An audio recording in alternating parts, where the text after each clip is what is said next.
Hi everyone, my name is Vishwa and you are watching Facts No Printer, a show where we talk about all fun things about facts about the world and beyond. In this episode, we will talk about eclipses and learn a little more about them. Eclipses have been happening for a very long time, before humans have even came into existence. It is an astrological phenomenon, which is meaning varies across cultures, some cultures fearing it, some adoring it.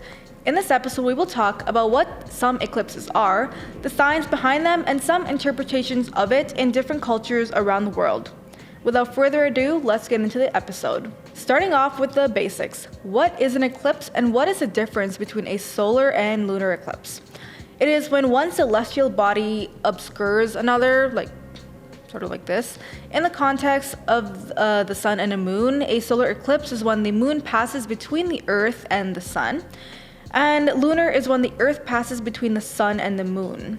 Solar eclipses are considered to be rarer than lunar, which happen more frequently. Another type of cool eclipse is an annular solar eclipse, which is cool because here the moon is too far away from the earth to completely cover the sun, so it appears smaller than the sun in the sky and leaves a ring of sunlight around the moon's silhouette. So because of this, annular eclipses are sometimes called ring of fire eclipses because of how it looks.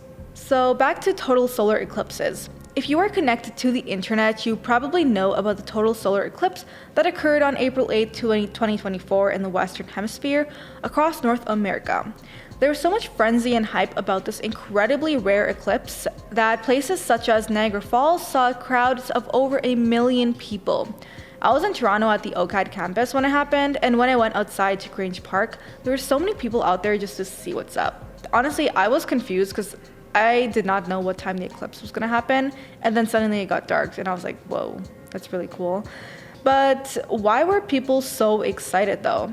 Total solar eclipses are when the moon completely covers the sun, so the sky becomes dark as if it was night. It happens somewhere on Earth, around every 18 months, but the specific location it occurs may not experience it for decades on decades, especially since the path of totality can be quite narrow.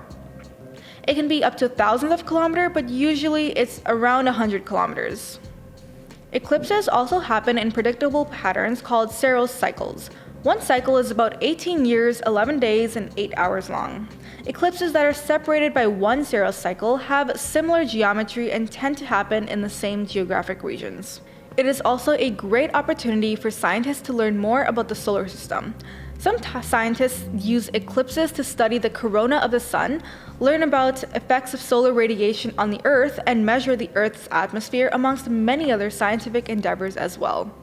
I find it so interesting how many cultures view eclipses as signs of bad luck or bad omens, such as how in ancient Mesopotamia they were seen as symbols of the divine being displeasured or disaster that is impending and it's gonna come and yeah. It's also similar in Hindu culture where eclipses are said to be the demon Rahu trying to swallow the sun, casting a shadow of negativity across the earth.